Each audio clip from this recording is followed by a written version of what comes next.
Thank you for tuning in to another episode of the NFL Experts. I'm Wayne G, and I'm joined, as always, by Mark. What's going on? What's up, Wayne? I'm doing pretty good, man.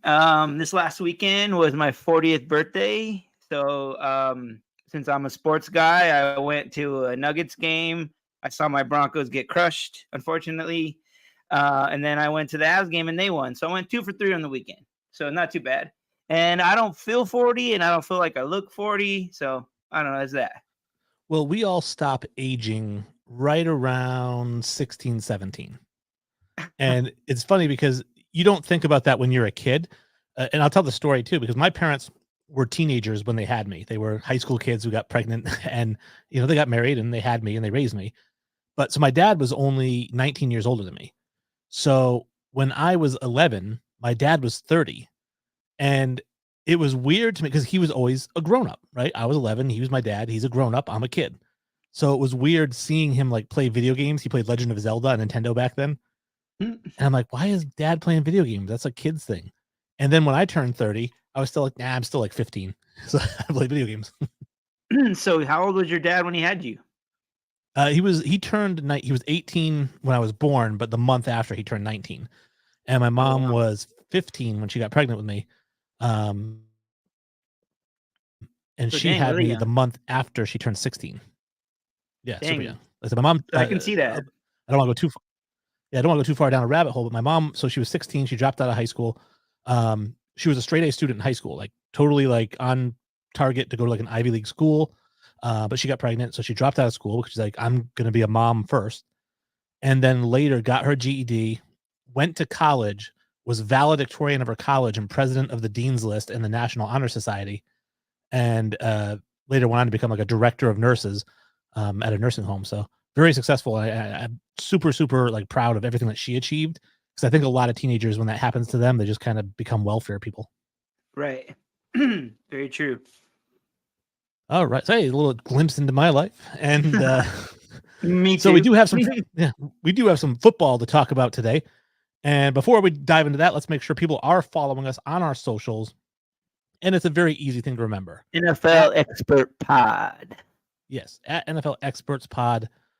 Or is it NFL Experts? Yeah, experts plural. All right, NFL Experts, you tricked me up.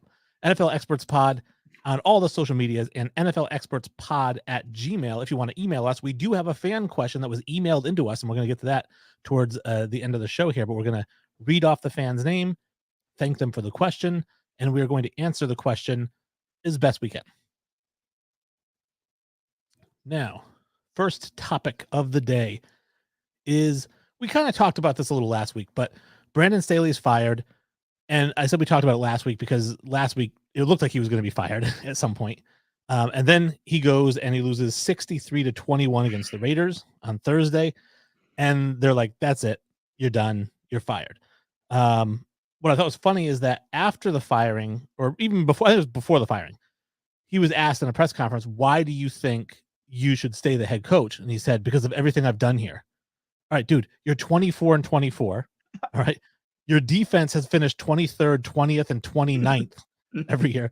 And you had a first round loss last year in the playoffs. You haven't done anything. No, he has not. That's why I'm laughing. And then he also said after the press conference, after getting blasted 63 to whatever, is that he says that this just happens to teams sometimes. Well, as a Broncos fan, you can relate. It does. Yes, but the Chargers have always been worse than us, so it's always been really laughable. So I can laugh at this. Okay. And plus, you lost to the Dolphins, not the Raiders. Yes. So a little bit different, which does beg the question, I guess. I know you play, or your favorite team plays in this division. You get to see Staley a lot more than I do. obviously he went there with the promise of being a great defensive guy because he had the number one defense in the NFL when he was the Rams defensive coordinator, number one in points, number one in yards. Then he comes here, like I said, 23rd, 26th, 29th. Was it he didn't have the personnel? Because I'm looking at Khalil Mack, I'm looking at Derwin James. He's got J.C. Jackson. I mean, he had players. No, he had the personnel, and that's the whole thing. Is this defensive-minded coach?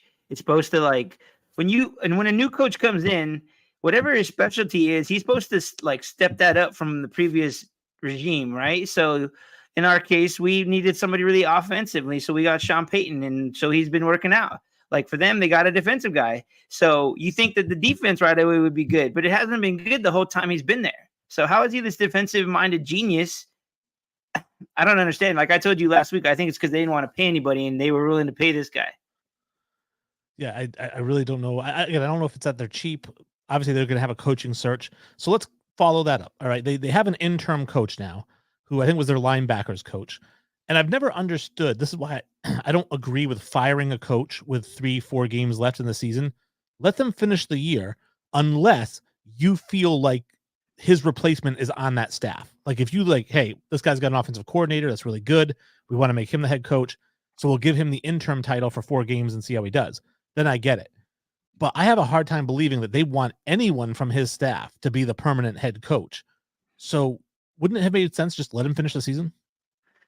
Well, to be honest with you, the guy that they named interim coach, I don't even know. Like, I know a lot about football. I don't know this guy. I've never heard of him. Like, he's not nobody that anybody really knows. I thought that they would give it to Kellen Moore. Like, he's their offensive coordinator. He's a guy that's been a candidate for to be a head coach, but you don't let him be the interim coach. Like, he's the best fit. It's like you want an offensive-minded coach. He's it. He could be it. They're not doing that. So they're making another thing the Chargers are doing. That's not a right move. Well, let me ask you this. Maybe they're not doing it because I know it's not up to them. It's up to the president of the team, and then the president answers to the ownership. But let me ask you this. So because let's say Kellen Moore is a guy that they do want to interview for that position because he is a guy who's come up in head coaching, talks. Is it possible that they didn't let him finish out the season because Justin Herbert's not there and they didn't want to risk him looking bad for those last 4 games? That's a good point. I wouldn't have thought of that. That's a good possibility. I don't know. Either way, I feel like if Kellen Moore's a guy that you look at as like a possibility, why not let him coach the rest of the year and see what he's going to do, even without Herbert? Yeah, it's a tough situation, I feel like, to pick up as a head coach because you're responsible for so much and with no preparation. I don't know. I don't love it. And finally, I'll kind of talk about a little bit, if it's not Kellen Moore, if it's not this linebackers coach, I know we talked about how this is the most attractive position in the NFL in terms of if you're a coach. I don't know if it's going to be John Harbaugh. I know that name's get thrown around. I know Bill Belichick's name's getting thrown around, but he's not leaving New England. I don't want to go down that again. But for me, it seems like this is tailor-made, perfect, hand-stitched fit for Eric Bieniemy with Justin Herbert there. Yeah, maybe, but he hasn't really done anything in Washington. This was kind of his prove-it year, and he hasn't done anything. Well, doesn't Sam Howell average like 280 yards passing per game or 275 yards? And it's Sam Howell. He's trash. And then he put in Jacoby Brissett. Jacoby Brissett threw for 2 touchdowns. So it seems like he does know what he's doing as an offensive guy. This is the thing I always wonder when we bring in a head coach who's an offensive coordinator or defensive coordinator or whatever. When they become the head coach, more often than not, they're not calling the plays. They have an offensive coordinator that calls the plays. Now, they might be on the same page for the game plan, but doesn't it seem weird to find an offensive coordinator who's really good, make them the head coach where they're not going to be calling plays, and that's what they were really good at. Well, I mean, but then there is some head coaches that do call the plays. Like Sean Payton, he calls the plays. We have an offensive coordinator, yeah, but in all reality, he's the one that's calling the plays. Yeah, and people say that Andy Reid calls plays. Yeah, same thing with him. I was just going to mention him. He's another one. He calls the plays. Like there's some head coaches out there that head coach and they call the plays, either defensively or offensively. It's too much for me to ask a coach to do that because there's so many responsibilities of the head coach that asking them to call plays is like, it's too much. They should have somebody that they delegate that to. That's the definition of micromanaging, is when you're doing somebody else's job that works underneath you. I understand, but that's how the NFL is, man. Like some coaches they just want all the control, and that's just how it goes. All right. Well, a topic that really bristled my neck hairs, we'll say, is Cam Newton. And let's say, I'm not going to say Cam Newton has ever been accused of being intelligent or even moderately intelligent. He's somebody who's always been kind of a little weird and eccentric, but he comes out and he says that Tua, Brock Purdy, Dak Prescott, and Jared Goff are not difference makers at quarterback. They're game managers. And I just don't understand how game manager has become an insult. Like, I feel like most quarterbacks don't start to win until they learn how to manage the game. So how has game manager become an insult or a slur? Dude, Wayne, I'm totally with you. Like, this totally grinded my gears when I heard it too. So when you were like, let's talk about this, I was like, yeah, all right. Because I didn't like it. I'm with you. I didn't like it. Like, feels like Cam Newton's all bitter about not being in the NFL anymore or something. And then so his exact words were, they were game managers and that he and other quarterbacks were difference makers. Okay, he's a difference maker. But what did you ever win? What did you ever do? I'm not saying these other guys have done any of that, but right now they are winning. They are doing something. They are in the NFL. He is not. I feel like he just wants to be out there criticizing these guys because he's not in the NFL. I'm telling you, Mark, you could be my caddy because you just teed it up perfectly for me. You said, what has he done? Well, I'll tell you what he's done. This is what a difference maker does. Cam Newton's career in the NFL is 75, 68, and 1, barely over 500. He had 7 losing seasons as a difference maker. The difference was the losses. He was making losses. Right. He's 3-4 in the playoffs, so a losing record in the playoffs. His career passing percentage, 59.9%, under 60% career. That's a difference maker. No, I don't Let's not forget my Broncos crushing him in Super Bowl 50. Don't forget about that. Yeah, again, with all the difference that he made in that game, didn't he like fumble and then he like watched it? He didn't even try to dive. He had 2 fumbles. He had 2 fumbles in the game, and that one you're talking about, he just let Watts go away. One of our guys go after it, and us win the game. Yeah. Yeah. Barely threw for 200 yards a game. He's a difference maker. I don't think so. For one season, yes, he had that one season. They went 15-1. That's the year they went to the Super Bowl, and he was the MVP. Yes, that year you were a difference maker. But Cam Newton was not a difference maker at quarterback in terms of how he played. Maybe with the the skill set, right? But then you say Michael Vick was a difference maker, even though again he never won anything either. Well, how about this? Like, if game manager is a bad thing, well, what about maybe if these quarterbacks, maybe if Cam Newton was more of a game manager, maybe he would have more success. That's the way I look at it. Well, that's exactly my point. And so Peter King, who writes for Sports Illustrated, had tweeted, I think, back at Cam Newton and asked, was Tom Brady a game manager? Because that's the reputation that Brady had early in his career, was that he was just a system quarterback. He was a game manager. So if Brady's a game manager, that means that Montana was a game manager because Brady averaged more yards and touchdowns than Montana did, right? And so if Brady and Montana, 2 of the greatest of all time, were game managers, maybe game manager is a compliment and Cam Newton's an idiot for not knowing how to use it. Agreed. And I'm just like, a game manager is not a bad thing. Like, I don't know how that term ever got to be like a negative, like, content to it. Like a game manager is what a football team needs. Like, Brock Purdy right now is probably the like epitome of the game manager role this season in the NFL, wouldn't you say? Oh, absolutely. But he's also a very good quarterback. Here's where I think game manager became an insult, right? Is because it used to be the thought process was if you had a big arm, right, and you were mobile and whatever, you were a difference maker, right? Because you could go out there and sling the ball over the field like Josh Allen. Jeff George, right, is one of those difference makers. But then, if you couldn't do that, like a game manager was supposed to mean that you didn't have a strong arm. That's why you were a game manager, that you everything was like a negative. Like you didn't have the talent to be a difference maker. So you're a game manager. No, I agree. I can see that. 1 second here. Actually, I'm going to grab some off site. Uh-oh. Technical difficulties. Hold on, people. I figured that was going to mess with my picture a little bit, but I had my light had a piece of tape that fallen over the light bulb and it was starting to melt a little bit.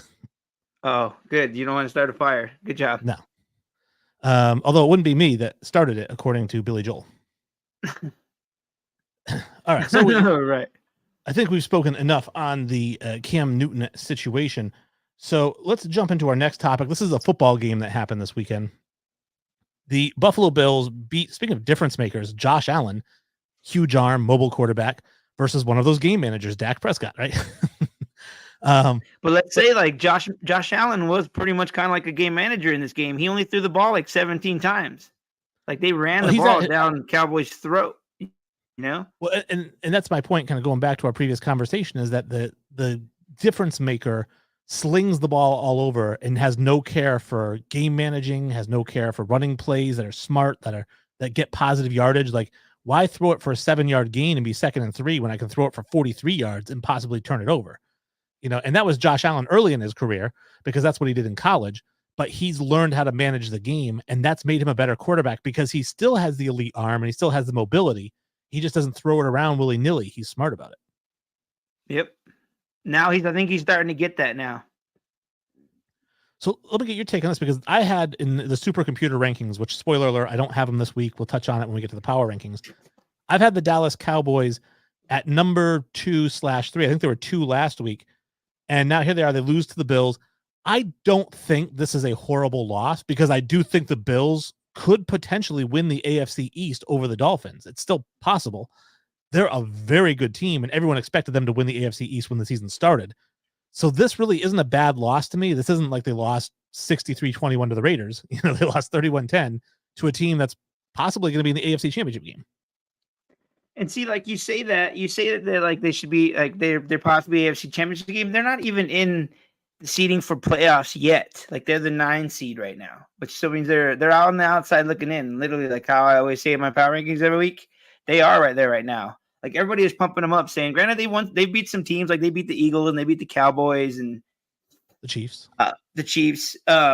Like they were just like the Broncos, like not too long ago, running over and beating really good teams. So now, like, they're the hottest team, but it's like they're not even in the playoffs yet. So I don't get all this hype for them that they're just automatically in the AFC Championship game. I don't understand that. Because they play football the way that you think of football: hard nose, hard hitting, grind it out, run the ball first. You know, they're a blue collar football team. I think people like that. Miami is the team ahead of them. Miami is a white collar football team, and people don't like that. They play soft because they play fast. They don't like physicality.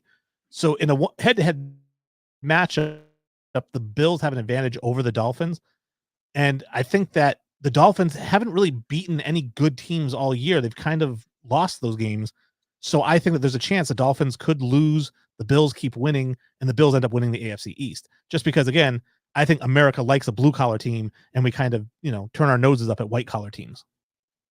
Like, I can see that scenario, and I agree with you to a certain degree, but I got to push back about being them a running team. They really haven't been a running team the whole time Josh Allen has been there. Like that game against the Cowboys was kind of a rarity. Like it's kind of like, oh, now this is what they should have been doing this whole time they've had Josh Allen, and now they're finally realizing it. So you can't say that necessarily that they've been a running team. Granted, they have been a hard nose, one of those teams, everything else that you said. But it's now that they're doing the run game, and the only way they're going to succeed is that they continue this run game with James Cook, because he killed it last Sunday. And if I'm going to hit that ping pong ball back at you with a little bit of side spin, I would say that they have been a running team all along. The difference is that Josh Allen was the one doing the running, and now the running backs are. Okay, no, touche. But yeah, no, I agree that, and they play physical. The Cowboys, and I'm going to defend the Cowboys. I just defended the Bills. The Cowboys are a really good team. Like I said, they lost to a very good team. They're a very good team. They are going to be in the NFC playoffs, hopefully make a deep run, because it's exciting when the Cowboys are in it. I would love to see a Cowboys 49ers, NFC Championship game. And they have, their defense is bananas. I know it didn't show here because they barely got to the quarterback, but Micah Parsons is an animal, and he's going to shine throughout the playoffs. I'm not worried about the Cowboys. I don't think the Cowboys should panic about this at all. I think it's just, you lost to a good team. It happens. But they've lost to a lot of really good teams. Like some of their only losses have been to really good teams. I think their only loss to a bad team was the Cardinals. Okay, yeah, but and they obviously completely thumped Philadelphia, which they weren't. And I've been pumping the brakes on Philadelphia since the season started and how good they were. But they beat Philadelphia. They did lose to them in Philadelphia by 4, but that was a close game. So again, you can't really knock them for that. they lost to the 49ers, but so did Philadelphia. The 49ers are just stomping everybody. I still don't get those 3 losses they had in the middle of the season. I can't wrap my head around it. But the 49ers are, to me, head and shoulders above every other team in the league. Nobody's even close to them. And so whatever. So the Cowboys lost to the 49ers, the Eagles, they said the Cardinals, now the Bills. The Cardinals, yeah, it's a bad loss, but overall the Cowboys have played pretty good all year. I would agree with that. I hate saying it, but yes, I agree with that. Now they did get dominated in this game, and actually when you sent me the rundown for the show, it said Cowboys dominated by the Bills. And so I looked into the stats on it, and the Cowboys had 195 total yards, less than 200 yards in the game. The Bills had 351. The Bills had 266 rushing. They shoved it down their throat. The Bills had 28 first downs. The Cowboys had 14.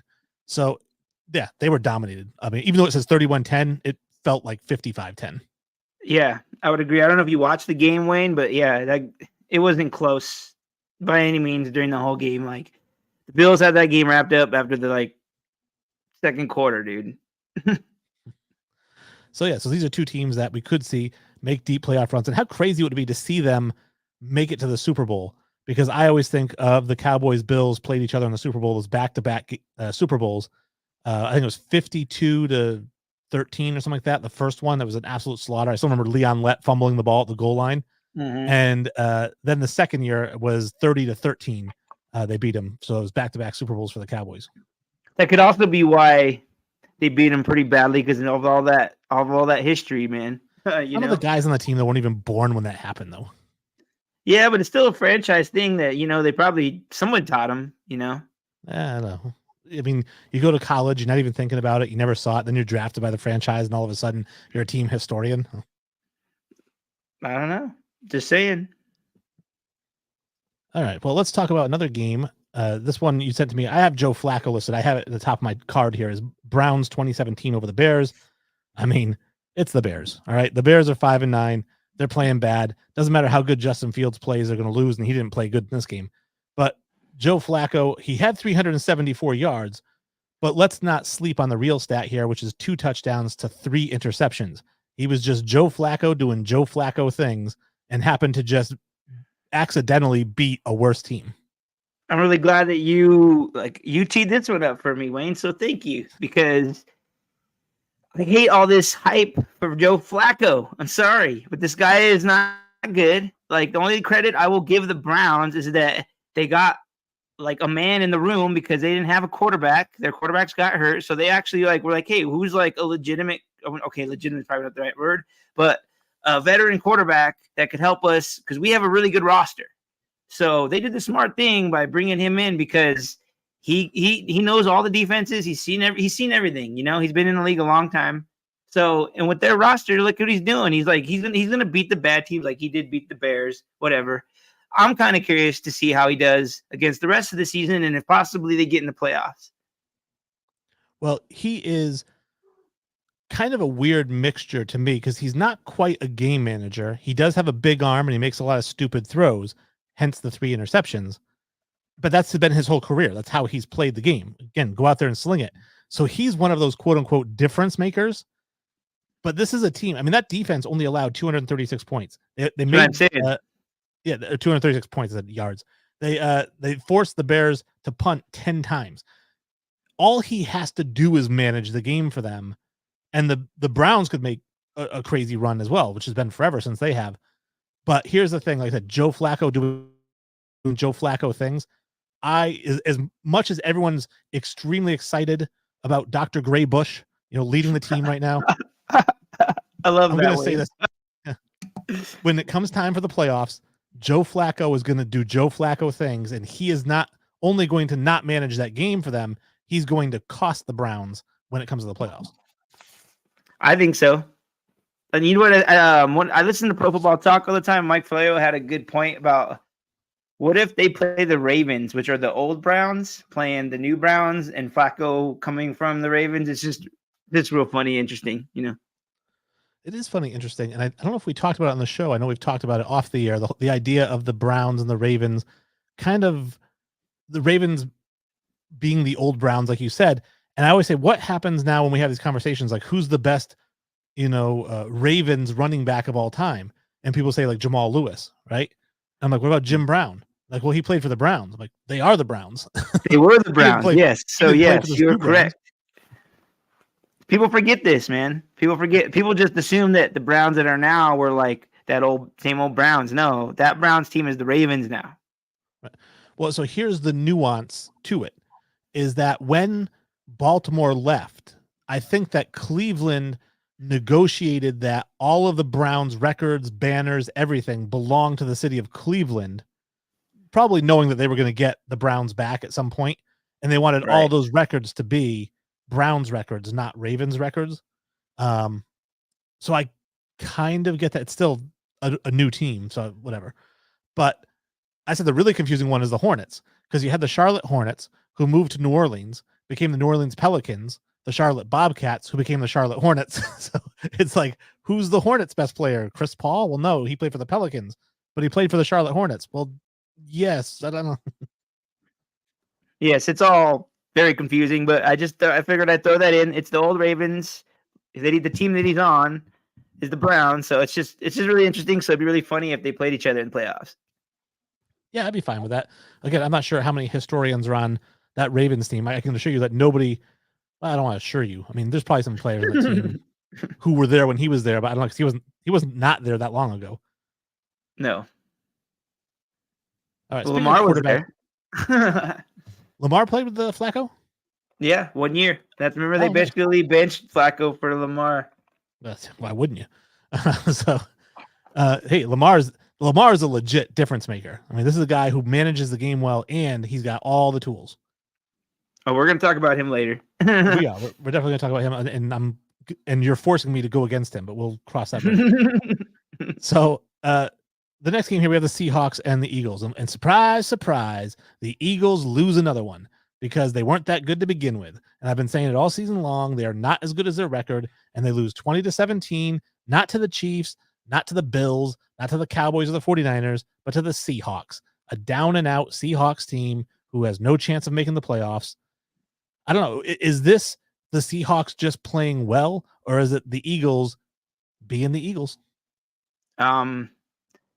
I know you've had this whole thing against the Eagles this season, which I kind of agree to you now, sort of, because they're starting to really show like they're not that good. Like, granted, I know Jalen Hurts was sick or whatever, so that probably came into play, but he made a lot of bad decisions in that game. So, but they lost to the Seahawks with Drew Lock.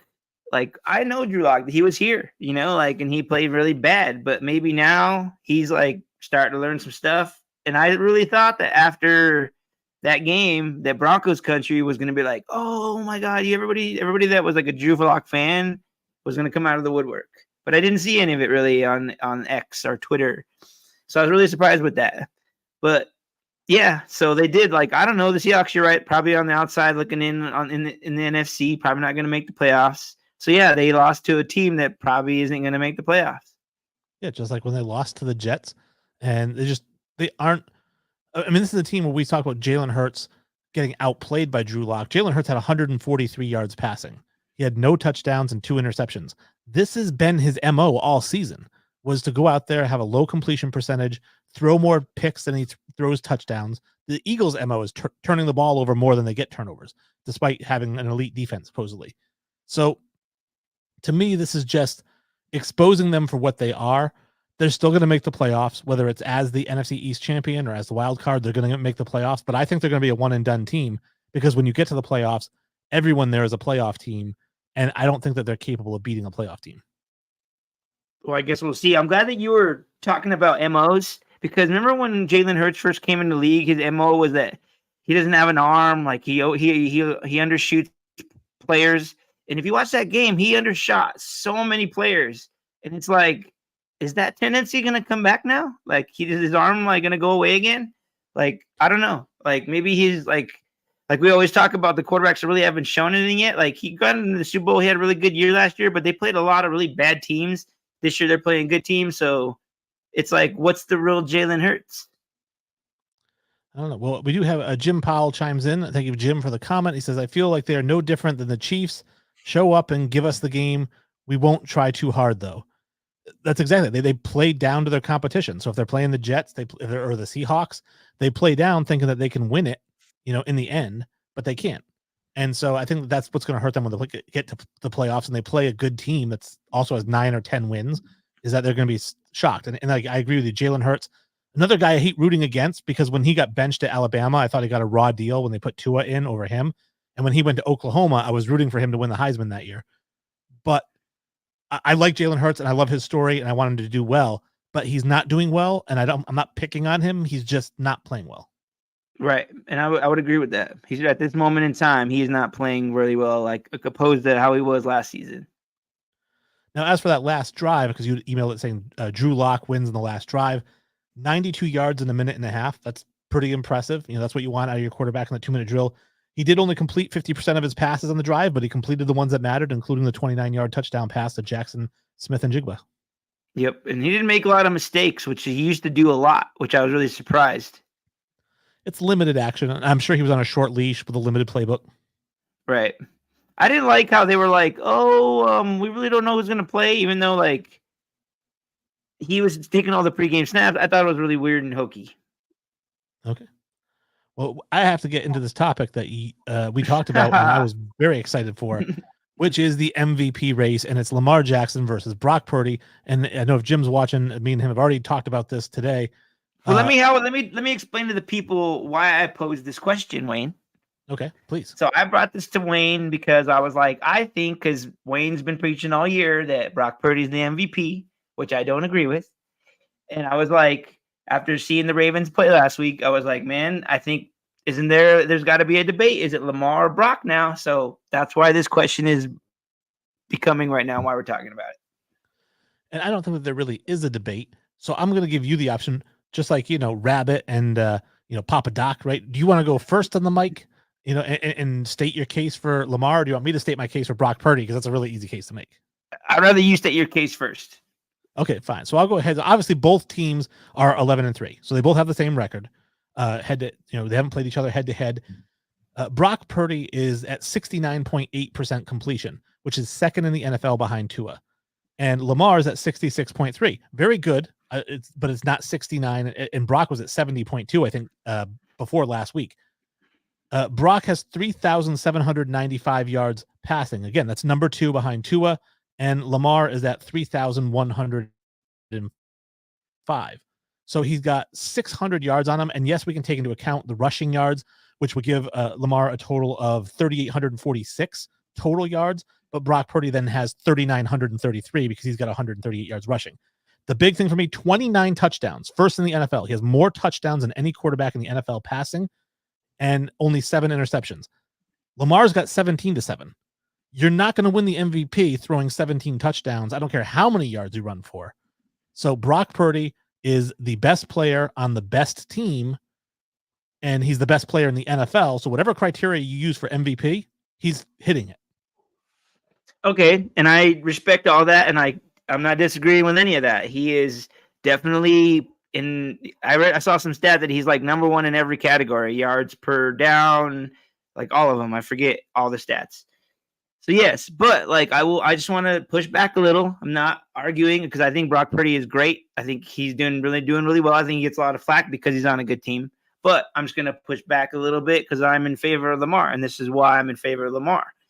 Is he doesn't have half of those weapons that Brock does, and I think a lot of the stuff that Brock Purdy does well, I think is like I wouldn't necessarily padded is not the right word, but a lot of it is padded because he'll throw a slant to Deebo Samuel who goes 80 yards. He throws a little slant to McCaffrey who goes 70 yards. Like that's not him doing it. He's just throwing a little ball. Like that's not him being the how we were talking about the difference maker, game manager, whatever you want to call him. And he's even said, even in a post-game interview, that he doesn't even think he should win an MVP. It should be Christian McCaffrey. So he doesn't even think he's the MVP on his own team. And then I'll push back again that Lamar Jackson with the weapon thing, granted, he only's got OBJ. He lost Andrews. He lost literally every one of his running backs, and they're still going to be the number 1 seed in the AFC. That's why I think he should at least be in the discussion for MVP. Well, I do have a comment here. I'll put it up for Jim. Jim says neither Trent Williams is the MVP. Jim, I promise you we're going to touch on this topic, the conversation that you and I had on Facebook. Jim follows us on Facebook, and me and him had a spirited discussion about this earlier. But I want to stick on point for right now. A couple other things I want to throw out there.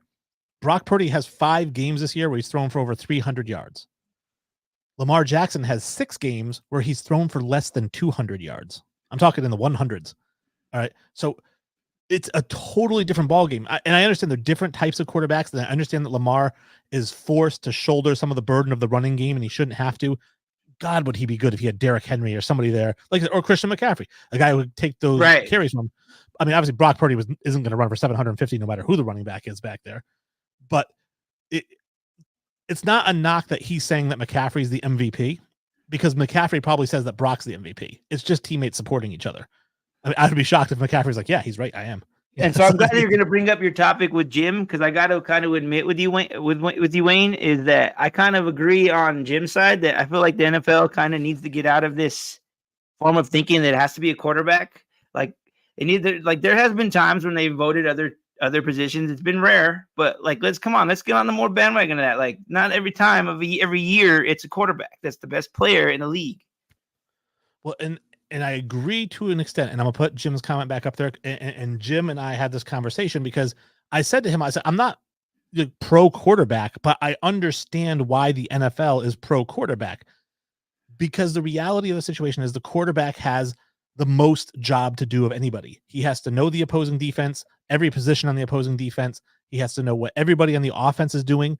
I played wide receiver in school, and I just had to know my routes. I didn't have to know what the running back was doing. I didn't have to know what the quarterback was doing. I didn't have to know what the pass block protection was. All I had to know was, I'm a number 9 route. Okay, I'm running a 9. That's all I had to know. So for him, Brock has to know what every player on the offense is doing, and he directs them when he gets to the line of scrimmage. 53 is the mic, Omaha, calling audibles. He has a lot of responsibility, and he's the one that takes every snap. So every time Christian McCaffrey rushes for a touchdown, the ball was given to him by Brock Purdy. And the reason that those holes are there for him to run through is because you can't put 8 in the box, because Brock Purdy can hurt you with his arm. And that's true of most quarterbacks. Now, I did say to Jim that I agree with a running back getting MVP if his team is 10-3 or 11-3, or, well, at the end of the season, 11-6 or whatever. And he's been the focal offensive point. And McCaffrey has. But he hasn't, because how can your quarterback be number 1 in the NFL in passing yards and passing touchdowns if your running back's carrying the team? If the Titans were 11-5, give it to Derrick Henry, because it's him, right? But in this case, we know it's Brock Purdy. It's not the running back. They work together. It's a symbiotic relationship. But ultimately, who has more responsibility, the running back or the quarterback? I get that. Like, I get why the NFL does it. I just would like to see something different once in a while, instead of the same thing all the time. Now, Jim does chime in. I'm going to talk a little bit about the comment I threw back at him. He says, a quarterback is never the best player on the field, sometimes the smartest, but not really. The O-line is the MVP of the Super Bowl winning team, right? But you can't give the it's most valuable player, not players, and you can't give it to an offensive line. Listen, I'm fine if you want to give it to the 92 and 93 Dallas Cowboys offensive line. It's probably the greatest offensive line in the history of football. But you can't give MVP to the line. And so what I equated this to with Jim, because Jim is very pro offensive lineman, so am I. I'm not downing or poo-pooing offensive linemen. I said, all right, why do you give the Medal of Honor to a paratrooper who goes into the forest and saves people? Didn't his parachute packer, isn't he the MVP? Without him, that guy's just a splat in the ground. Right? So who's the real MVP? So same thing with offensive linemen. The reason you gave that guy the Medal of Honor was because he did the hard work. He went in and saved the people. Yes, he needed the parachute guy. He needed the pilot. He needed the chopper guy to come pick him up. He needed all of those things in order to win the Medal of Honor, but he did the majority of the work. With the 49ers, he needs the offensive line, and it's a good offensive line this year. He needs Christian McCaffrey. He needs Debo, but ultimately he's the one doing the bulk of the work. Like I said, I don't disagree with you. I'm just saying that the NFL needs to think out of the box sometimes. Well, and I think this is Jim. I think this one's silly because the game plan for CMC and there was little respect for Purdy's game. Now it's a known talent. I would say that was true maybe last year before he went 13-0 to finish the season, when he first started. but he finished the season 13-0, and he's 11-3 now. So he's 24-3 as a starter. I think coming into the season, there was never a doubt. Well, that's not true because Purdy had the UCL. But if he was healthy, there was no doubt that Purdy was going to be the starter. Nobody was going to compete for that spot besides him. Then he was healthy. He got the starting spot. Trey Lance got traded, and the rest is history. I did some research. The trooper is the shoot packer. Well, sometimes maybe, but not always. Not always. I mean, yes, if he's a paratrooper, right? But what if you're just going along for the ride? You're just an infantryman. You're not usually a paratrooper, but you have to go along for this particular mission, and you end up getting the Medal of Honor. Somebody packed that for you. You didn't do it because you're not normally a paratrooper. Anyways, I don't want to get too far down the rabbit hole of analogies, but trust me, I understand what you're saying, Jim. I do think offensive linemen deserve a lot of credit. I'm glad that the quarterbacks and running backs give them all kinds of presents at the end of the year. However, I understand, and I think you should understand, and everyone should understand that it's going to be quarterback for MVP unless a non-quarterback breaks some sort of record or carries his team. Like even Tyreek would be in the conversation if Tua wasn't his quarterback, right? If Tyreek's quarterback was Will Levis, he'd be in the conversation for MVP. But Tua's playing really well this year, and so is Tyreek. So it's kind of like, it's like splitting votes. Like, who do we give the credit to? And I understand with Lamar. It's an interesting question. I'm glad you said that because when they do these votes, they do like their top. They vote for 5 players, so it's all like first ballot votes, second ballot votes, third ballot votes, and those are all like scored on point system. So I'm kind of curious how many like second place votes like Tyreek will get or CMC will get. It's interesting. Well, Tyreek and Tua might split votes for second and third, but the first place votes are going to be CMC, Purdy, maybe Lamar, because like I said, Lamar doesn't have anyone to split votes with. In his case, he's doing it all. So yeah, it might, excuse me, hiccup. It might be interesting. Jim says it's a prom queen thing. I get it. I know you use that expression. Yep. Meaning it's a popularity contest is how I think it's supposed to be used. But yeah, even the prom queen deserves the prom queen. You know what I mean? You don't give the prom queen to the science nerd, you know, unless she's hot and she wears a nice dress. So the science nerd would never be popular enough to be the prom king. Well, I say this. So I went to high school with a gentleman named Matt Bonner, who played for the San Antonio Spurs, won a few championships there with Tim Duncan. Matt Bonner was the salutatorian in our school. So he was like the second highest grade point average in the school. Some people are, hey, I mean, Matt Fitzpatrick, people right? Got it all. Huh? All right, cool. So yeah, that was a fun topic that we had to get to for sure. And then we have our fan question. As I mentioned, if you are a fan of the show, you can write in questions to us. This person emailed us at our email address, which is nflexpertspod@gmail.com. And they asked, this is Mark Levette. Yeah, this is my buddy Mark. He told me that he really likes, he's too busy. He's a teacher. He wanted to chime in on the live stream, but he's too busy. So I was like, well, just email us with the question that you got and we'll talk about it. And this is his question. This is the fan question. It says, are Belichick and Sean Payton stuck in their ways for coaching game plans? So this is your buddy, and it's you got the floor here. Obviously, I know you're a Sean Payton fan now. I've been a Belichick fan forever. But take it away. Are they stuck in their ways and how they coach and how they game plan for their opponents? I wouldn't say they're stuck in their ways with their game plans necessarily. I feel like they're pretty genius in that because every week it's always something new with them. They always come up with something new and innovative for their team, like Belichick offense, Belichick defense, Payton offense. I think it's more of like their way of their coaching lifestyle or whatever you want to call it, their coaching strategy or whatever you want to call it. I think it's more of their point of view as a coach. Like if they're like a heart, and basically if you think about it, both these guys have came from the Parcells tree. So both of them are very hard-nosed. You know, they're going to give the press grief because that's what Parcells did. Like, you know what I'm talking about. You dealt with Belichick, like watching him, understand, like just very hard-nosed. Like they make decisions, but they think is the right thing. They like controlling a lot. They get mad easily. It's a lot of those things. So they're old school coaches, and I'll answer this question because I'm kind of answering it kind of from the Belichick angle because, like you said, I follow Belichick, and that is Is Belichick stuck in his ways? And the answer is yes. And thank God he is. Because if you won 3 Super Bowls every decade for the last couple of decades, why would you change your ways? I mean, imagine going and winning Powerball 3 times every 10 years. Would you stop playing those numbers? Like, I know they always win, but I got to do something different because I haven't won last week. And that's the way Patriots fans are treating him right now, is because he hasn't won Powerball in a couple of years. They want him to stop playing those numbers. Those numbers hung 6 banners. I think you can't see them behind me, but they're behind me. 6 banners in Gillette were hung by Bill Belichick himself, not by Kraft. Bill Belichick went up there with a hammer and hung those banners for you. All right. So don't criticize the way he does things. Yes, he's stuck in his ways because they've worked and they still work today. He just needs to get a competent quarterback. So my answer to Mark is yes, they are stuck in their ways, but I'm glad because their ways work. That's why they're still coaching in the NFL instead of sitting at home watching it. And I'm glad that you posed it that way, because I wouldn't necessarily would have thought of it that way. But after hearing you say it, I'm kind of like in agreement. Like, yeah, like I want a coach that's that way.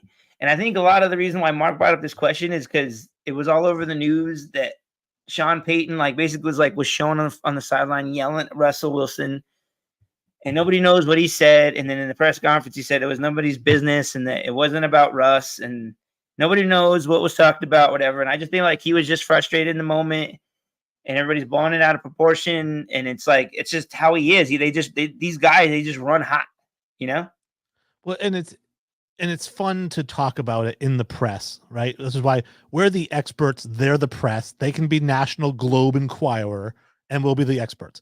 And the thing is I remember years ago, and you probably remember this as well, that for a whole week, the lead story on the news was Bill O'Brien and Tom Brady screaming in each other's faces on the sideline, right?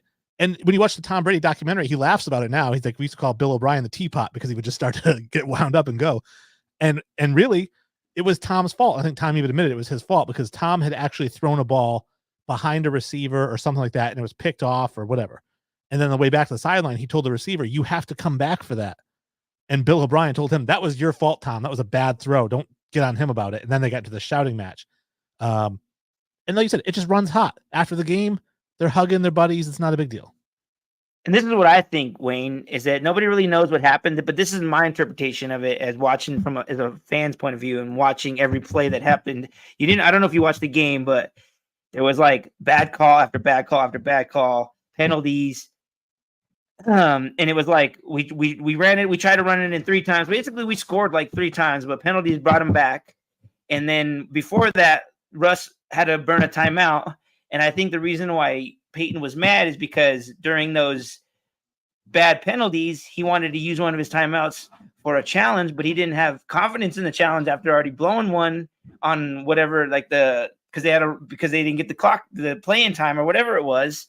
And that frustrated him. And I think he went over to Russ and was like, I would have tried to challenge that, but you burned the damn timeout. And I think it was just a frustration thing. And he was just just yelling at him because he was just like you said, running hot.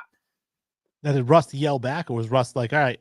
No, Russ was just basically just sitting there. And I think what started it is I think Russ probably was like, why didn't we go for it? Because at that very stream of plays, we ran it in 3 times, didn't make it because of the penalties. And by the end of it, Peyton just decided to go for the field goal. And so maybe Russ was just like, why didn't we go for it? And maybe Peyton just lost it and was like, this is why, because you burned a timeout and everything I just said. For sure. Now, Jim does say, I don't disagree with that coaching style. Football is a collision sport, not a contact sport yet. Emotions are always high.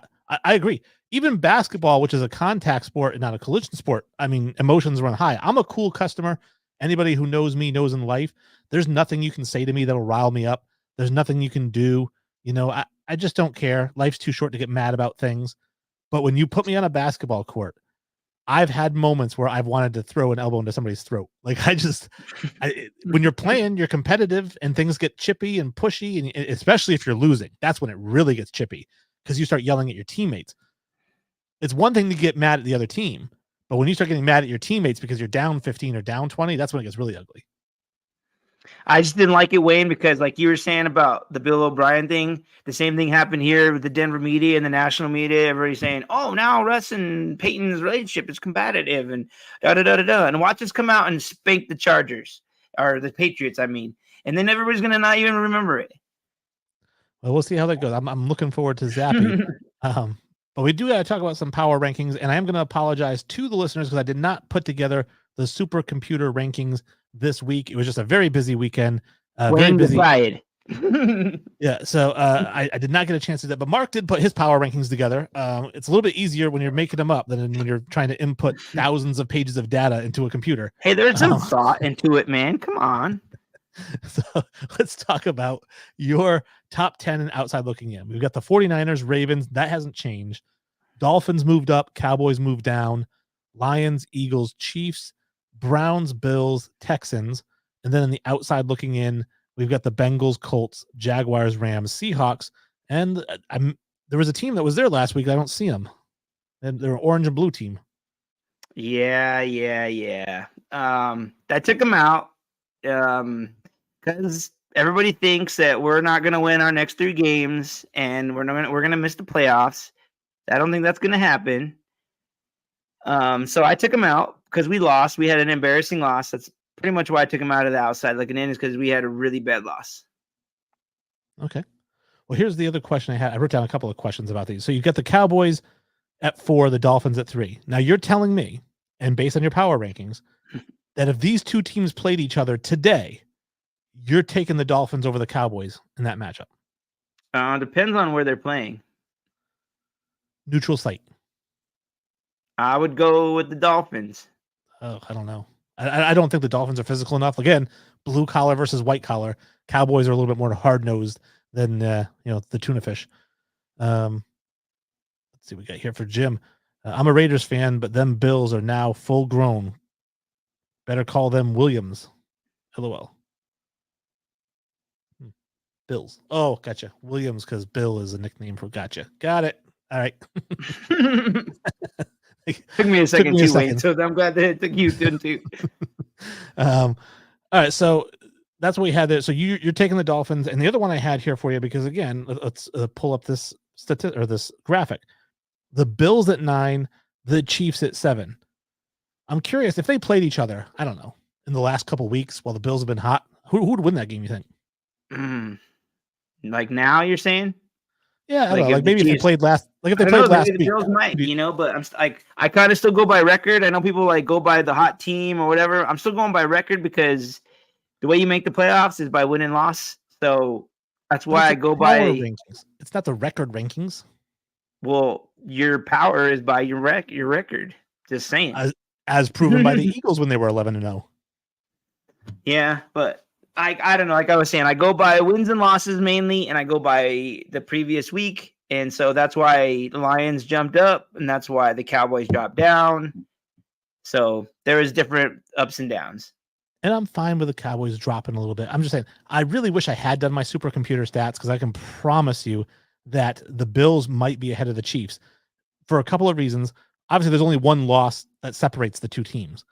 2, they just played each other last week and the Bills spanked them.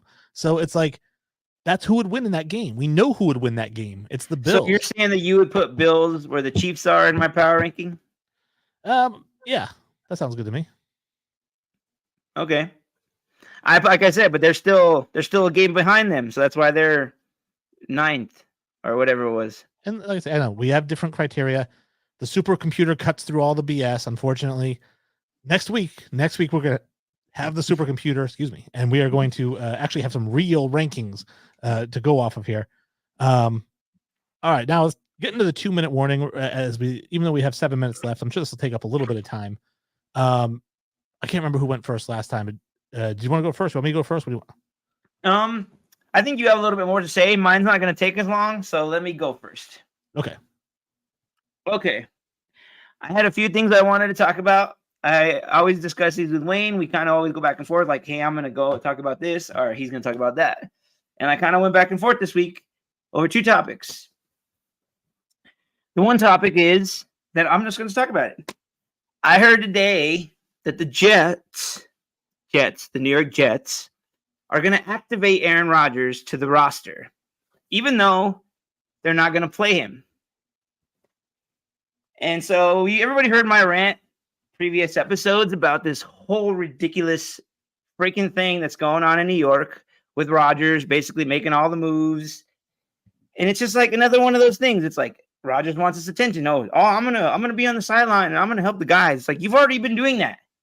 So like, what is this now gonna make any difference? You're not gonna play. You're not really helping the team in that way. So it's like, I get so sick of hearing all of this about Rodgers, about that he's gonna play, he's gonna sit on the sideline. It's like, for what, dude? For what? Yeah, no, it makes no sense to me whatsoever. Real quick, John Peebles joined us. What up, John? Nice to see you joining the chat here. Jim's been chatting with us. No, I agree. I don't understand why take the roster spot. You know what I mean? Like, if he's not going to play, give it to a receiver or a defensive tackle or somebody you can actually use that is going to play. Why? Just so that the fans show up, maybe to see him on the sideline and be like, "Yay, he'll play next year." Dude, it's all about him. It's all about me. Like, he wants to be able to, like, I can help the team. It's like he's been on the sideline all this time, and he hasn't really helped them because they keep losing. You know, they've had some wins or whatever, but. So you don't think this is a Jets decision? You think this is Aaron Rodgers saying, "I want to dress. I want to be on the Yeah, that guy is the king there right now. Like, he's King Salami. He's making all the decisions there now. So whatever Rodgers says goes. Yeah, I guess he has been. And John says ego. Absolutely. Yep. One of the biggest in the league for sure. And I get sick of it, dude. Absolutely sick of it. When I heard that today, I'm just like, I am over it. I am absolutely over it. Now, my topic actually came from an argument that I had with a gentleman who's going to be on the show in a few weeks, probably when the season's over, to do some draft breakdowns with us. His name is Sully, Dan Sullivan. And we were talking about the NIL. That's the name, image, and likeness agreement in the NCAA sports. We'll call it football if you want, because I saw Matt Rule, formerly of Carolina Panthers coach, now the Nebraska head coach. If you saw this a couple weeks ago, he did a press conference where he said, in order to get a good quarterback now, you need like $1.5–2 million. Otherwise you're not getting them. And it was kind of almost like he was being snarky and talking down about the NIL and how you have to pay players now.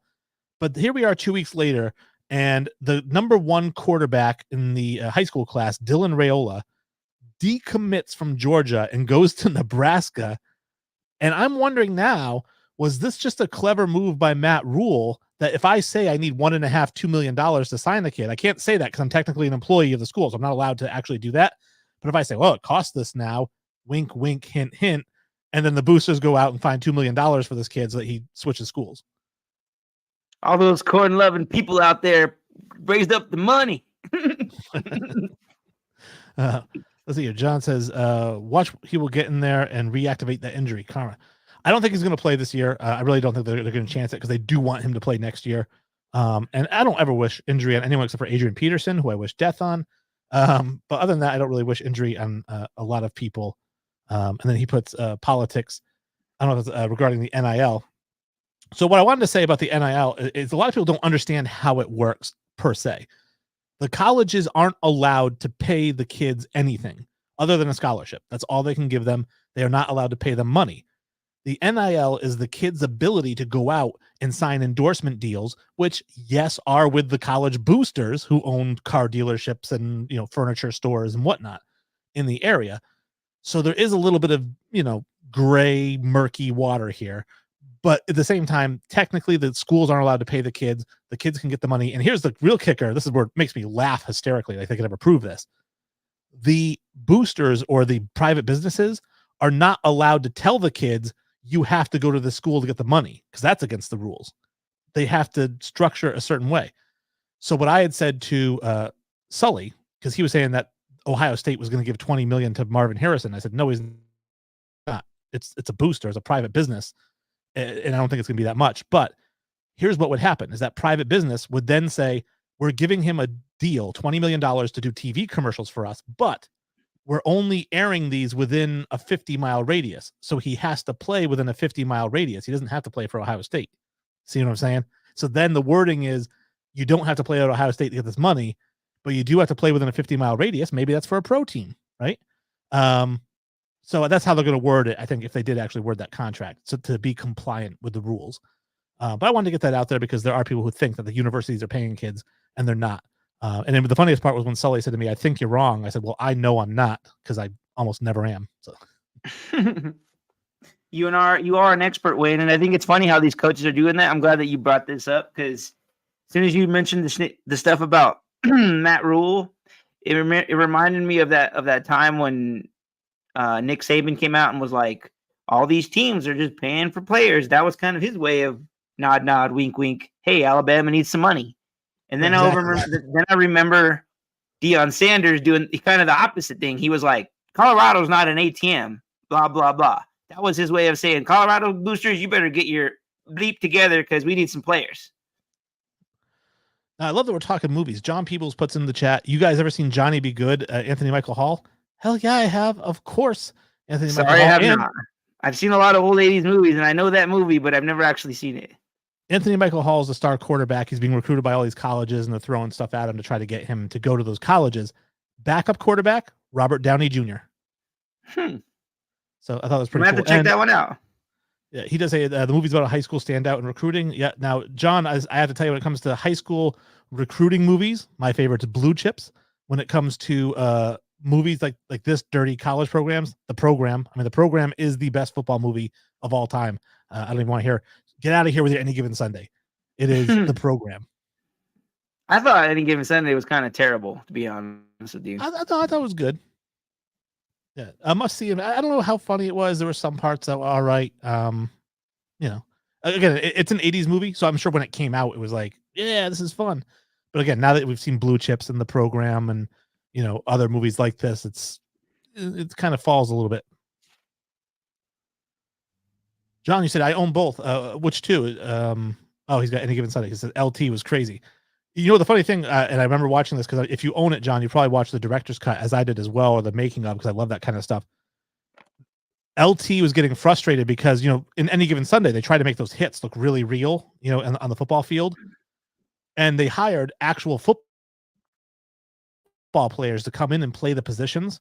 And if you're a football player, what's your natural reaction when you see somebody like LT coming to hit you? To like juke and move out of the way, right? But they're supposed to let him hit them for the shot. And so there were a lot of shots that would take multiple shots because guys were trying to avoid getting hit just instinctively. And LT was getting pissed. There's like some footage of him like really losing his crap. Interesting side note. But yeah, that is our show. We hit it at 1 hour and 2. I wasn't sure if we were going to make it without the supercomputer rankings, but we did make it, and you guys stuck with us. I appreciate Mark for sending in the question. Please send in questions. Send in 20 questions. We'll pick our favorite ones. We'll talk about them. You get put into the fan questions section of the show. I thank John for tuning in. I'm going to thank Jim for tuning in. Yes, thank you, guys. Yeah, I was just going to say, if you had anybody you wanted to throw out there. Yeah, thank you, Mark, for chiming in and emailing. He probably is going to continue to do that, so keep it up, Mark. And John does say Jamie Foxx and LL Cool J actually got into a fight. That's true. And I think LL Cool J then did like a diss rap about Jamie Foxx, calling him a PUSSQ. Hey, thanks everybody for listening to the show. Spotify, if you're listening to it, watching the show live, YouTube, Facebook, Twitter. You can check it out live. You can interact with us just like John and Jim are doing. Interact with us when we're not on the show. I mean, me and Jim had, like I said, a really spirited conversation. Me and John don't always agree on everything, but we keep it civil and we have a good time. Submit your questions. We'd love to get them on the air. And hey, thanks everybody for listening. Yeah, party on, Wayne. Party on, Mark.